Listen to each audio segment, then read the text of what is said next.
தமிழகமெங்கும் கிளைகள் கொண்ட Annamal institute of hotel management and hospital management படிப்பில் சேர்வதற்கான அட்மிஷன் நடைபெறுகிறது. வருண்காந்த் என்கின்ற 21 வயது மனநலம் பாதிக்கப்பட்ட சிறுவனை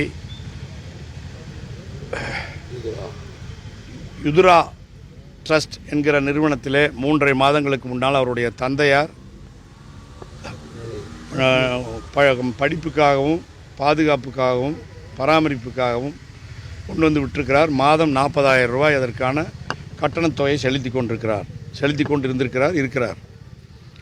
இப்போது அவர் திடீரென்று காணவில்லை என்று சொன்னபோது அந்த நிறுவனத்தை சேர்ந்தவர்களே இவர்களோடு சேர்ந்து தேடுவதைப் போல ஒரு வார காலமாக தேடிக்கொண்டிருந்திருக்கிறார்கள்.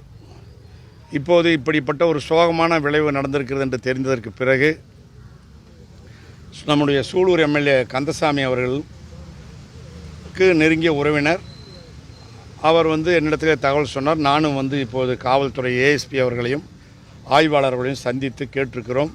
சரியாக குற்றவாளிகள் யாராக இருந்தாலும் எந்த கட்சியை சேர்ந்தவர்களாக இருந்தாலும் உரிய முறையில் விசாரித்து குற்றத்திற்கு ஏற்ற சரியான தண்டனையை பெற்றுத்தர வேண்டும் என்று கேட்டிருக்கிறோம். குற்றவாளிகளை நெருங்கி கொண்டிருப்பதாக காவல்துறை ஏஎஸ்பி அவர்களும் இன்ஸ்பெக்டர் அவர்களும் சொல்லியிருக்கிறார்கள். நிச்சயமாக குற்றவாளி அவர்களை இன்றைக்கு மாலைக்குள் கைது செய்ய வேண்டும். அவர்கள் யாராக இருந்தாலும் குற்றவாளிகளுக்குரிய தண்டனை பெற்றுத்தர வேண்டும்.